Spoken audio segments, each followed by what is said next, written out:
Atos dos Apóstolos. Capítulo 23. Bereia e Atenas. Em Bereia, Paulo encontrou judeus dispostos a pesquisar as verdades por ele ensinadas. A respeito deles, declara o relatório de Lucas. Estes foram mais nobres do que os que estavam em Tessalônica, porque de bom grado receberam a palavra, examinando cada dia nas Escrituras se estas coisas eram assim. De sorte que creram muitos deles, e também mulheres gregas da classe nobre, e não poucos varões. Atos capítulo 17, versos 11 e 12. A mente dos bereanos não se achava limitada pelo preconceito. Estavam dispostos a pesquisar a veracidade das doutrinas pregadas pelos apóstolos. Estudavam a Bíblia não por curiosidade, mas para que pudessem aprender o que havia sido escrito a respeito do Messias prometido. Diariamente examinavam os relatos inspirados, e ao compararem texto com texto, anjos celestiais se colocavam ao lado deles, iluminando-lhes a mente e impressionando-lhes o coração. Onde quer que as verdades do Evangelho sejam proclamadas, os que honestamente desejam proceder com retidão serão levados a exame diligente das Escrituras. Se nas cenas finais da história da Terra, aqueles a quem são proclamadas verdades decisivas seguissem o exemplo dos bereanos, examinando diariamente as Escrituras e comparando com a palavra de Deus as mensagens a eles levadas, haveria hoje em dia grande número de pessoas leais aos preceitos da lei de Deus, onde agora existem relativamente poucos. Mas, quando são apresentadas verdades bíblicas impopulares, muitos se recusam a pesquisá-las. Embora incapazes de refutar os claros ensinos das Escrituras, manifestam extrema relutância em estudar as evidências oferecidas. Alguns presumem que, mesmo sendo essas doutrinas verdades incontestes, pouco importa aceitarem ou não a nova luz, e apegam-se a fábulas agradáveis usadas pelo inimigo para desviar as pessoas. Assim são suas mentes cegadas pelo erro e ficam separados do céu. Todos serão julgados de acordo com a luz que tem sido dada. O Senhor envia embaixadores com a mensagem de salvação, e aos que a ouvem, ele faz responsáveis pela maneira por que tratam as palavras de seus servos. Os que sinceramente buscarem a verdade pesquisarão cuidadosamente à luz da palavra de Deus as doutrinas a eles apresentadas. Os judeus incrédulos de Tessalônica, cheios de ciúme e ódio contra os apóstolos, e não satisfeitos com havê-los expulsado de sua própria cidade, seguiram-nos até Bereia e levantaram contra eles as paixões excitáveis da classe mais baixa. Temendo que seria exercida violência contra Paulo, caso ele permanecesse ali, os irmãos o enviaram para Atenas, acompanhado de alguns novos conversos bereanos. Assim a perseguição seguiu os pregadores da verdade de cidade em cidade. Os inimigos de Cristo não puderam impedir o avanço do Evangelho, mas conseguiram tornar a tarefa dos apóstolos extremamente difícil. Embora em face de oposição e conflito, Paulo prosseguia firmemente, determinado a executar o propósito de Deus a ele revelado na visão de Jerusalém. Hei de enviar-te aos gentios de longe. Atos capítulo 22, verso 21. A inesperada partida de Paulo de Bereia privou-o da oportunidade por ele acariciada de visitar os irmãos de Tessalônica. Chegando a Atenas, o apóstolo enviou de retorno os irmãos bereanos com a mensagem para que Silas e Timóteo fossem reunir-se a ele imediatamente.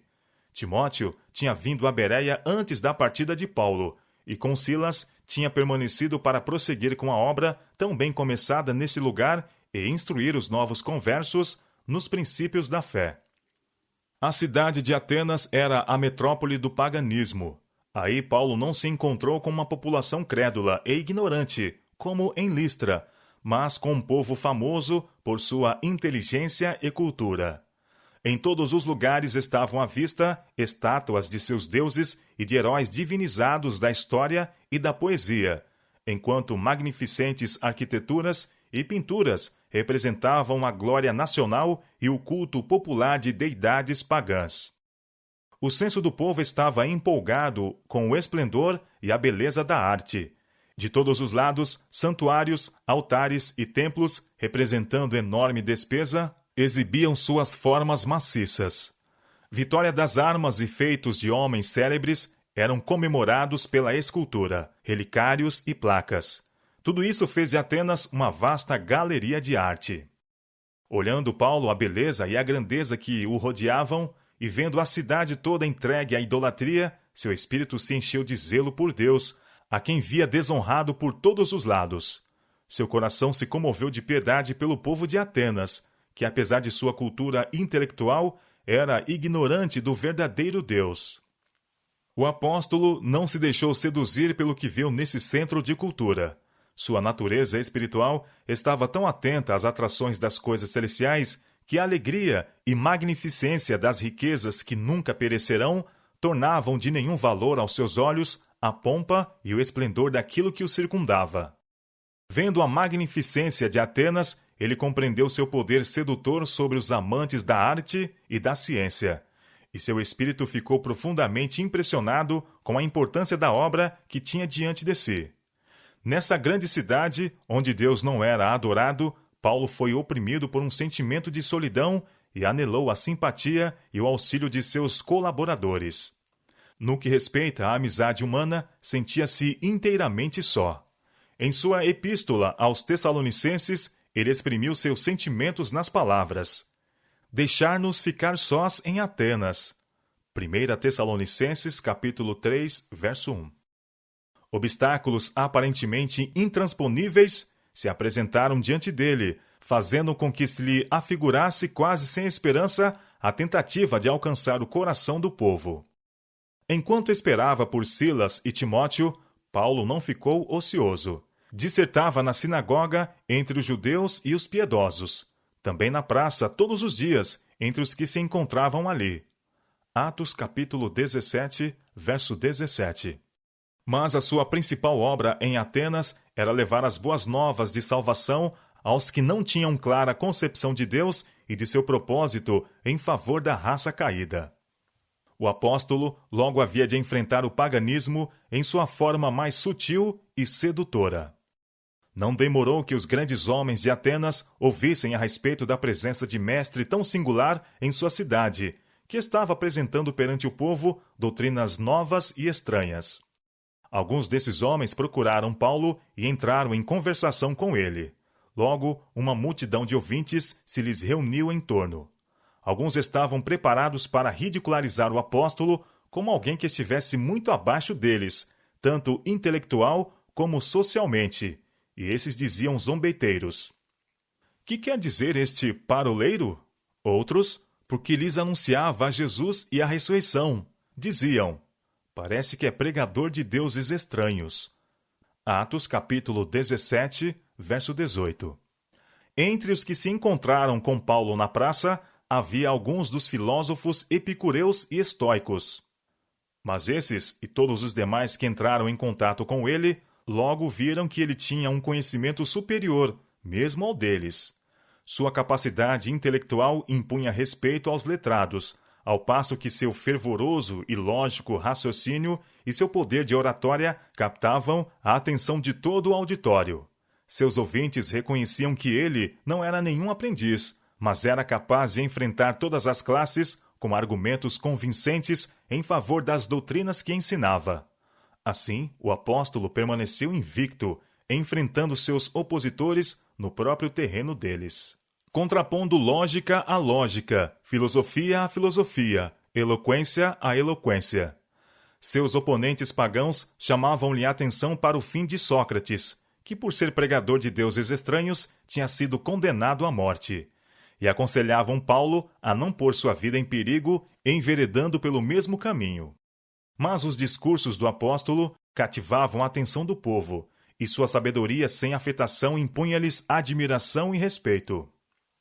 Ele não foi posto em silêncio pela ciência, nem pela ironia dos filósofos, e convencendo-se de que ele estava disposto a concluir sua missão entre eles, e apesar dos riscos, a contar sua história, decidiram ouvi-lo com boa disposição.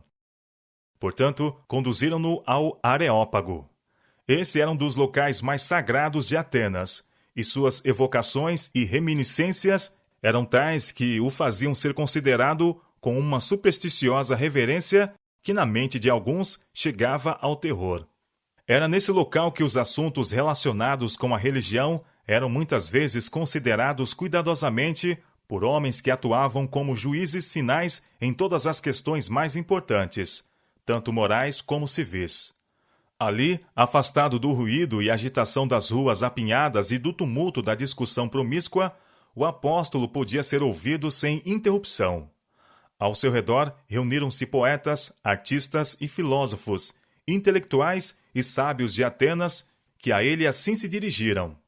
Poderemos nós saber que nova doutrina é essa de que falas? Pois coisas estranhas nos trazes aos ouvidos.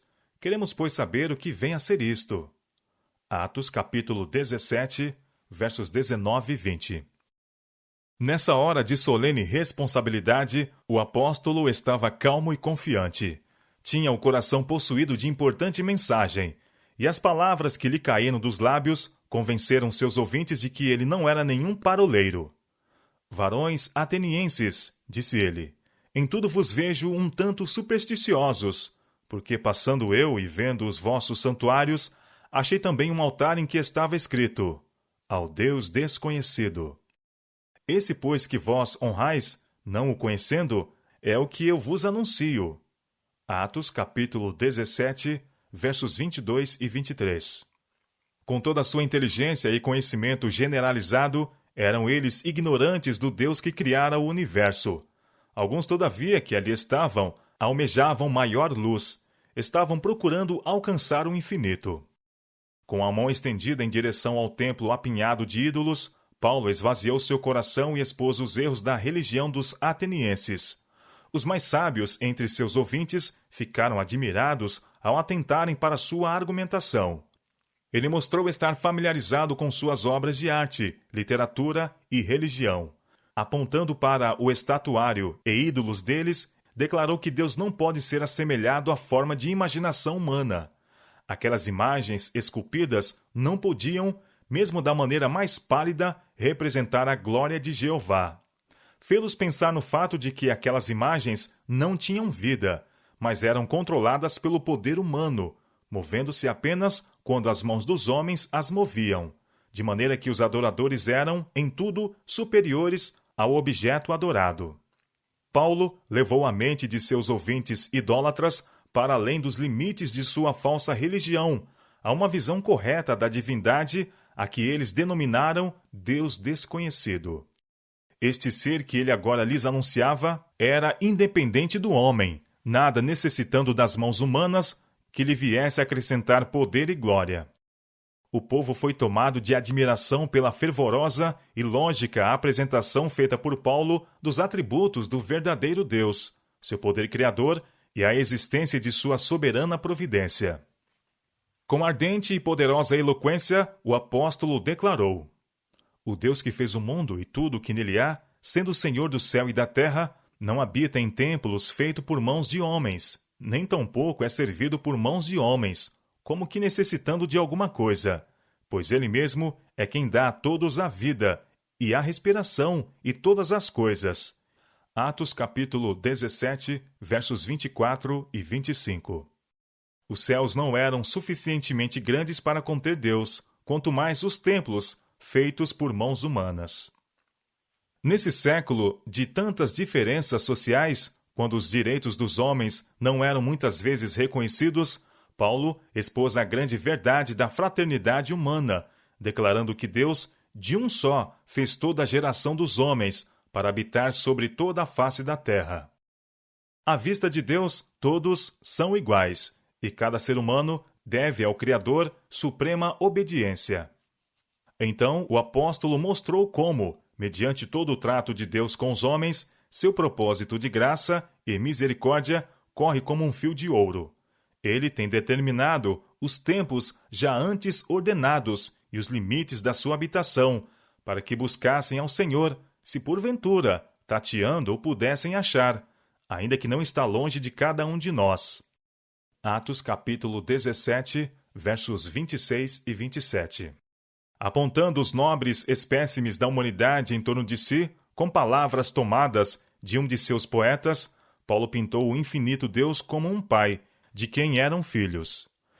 Nele vivemos e nos movemos e existimos, declarou ele, como também alguns dos vossos poetas disseram, pois somos também sua geração.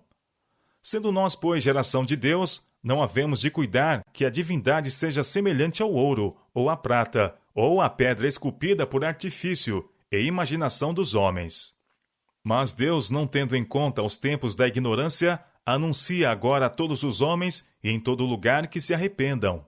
Atos capítulo 17, versos 28 a 30.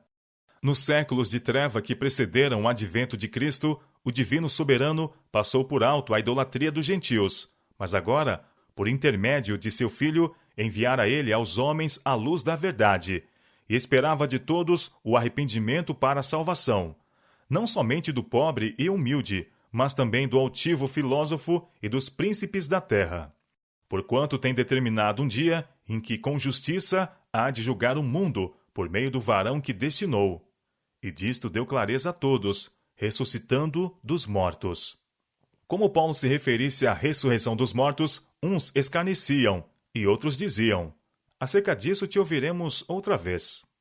Atos capítulo 17, versos 31 e 32. Terminou assim o trabalho do apóstolo em Atenas, o centro da cultura pagã, pois os atenienses, apegando-se persistentemente à sua idolatria, viraram as costas à luz da verdadeira religião. Quando um povo está inteiramente satisfeito com suas próprias realizações, pouco mais se pode esperar dele. Conquanto, presumindo-se de refinamento e instrução, os atenienses estavam se tornando constantemente mais corruptos e mais satisfeitos com os vagos mistérios da idolatria. Entre os que ouviram as palavras de Paulo estavam alguns a cuja mente as verdades apresentadas levaram à convicção, mas eles não se quiseram humilhar para conhecer a Deus e aceitar o plano da salvação. Nenhuma eloquência de palavras, nem força de argumentos pode converter o pecador. Somente o poder de Deus pode imprimir a verdade no coração. Aquele que persistentemente se desvia desse poder não pode ser alcançado. Os gregos buscavam a sabedoria, e a mensagem da cruz era para eles loucura, porquanto valorizavam sua própria sabedoria mais que a sabedoria que vem do alto. Em sua sabedoria humana e orgulho intelectual se encontra a razão por que a mensagem do Evangelho teve comparativamente pouco êxito entre os atenienses. Os sábios, segundo o mundo, que forem a Cristo como pobres e perdidos pecadores, tornar-se-ão sábios para a salvação. Mas os que a ele forem como pessoas de importância, gabando-se de sua própria sabedoria, deixarão de receber a luz e o conhecimento que só ele pode dar. Assim enfrentou Paulo o paganismo de seus dias. Seus esforços em Atenas não foram inteiramente vão. Dionísio, um dos mais preeminentes cidadãos, e alguns outros aceitaram a mensagem do Evangelho e uniram-se completamente aos crentes. Para que se visse como Deus, por intermédio de seu servo, repreendeu a idolatria e os pecados de um povo orgulhoso e presumido, a inspiração nos deu este apanhado da vida dos atenienses, que com todo o seu conhecimento, refinamento e arte, estavam, não obstante, chafurdados no vício.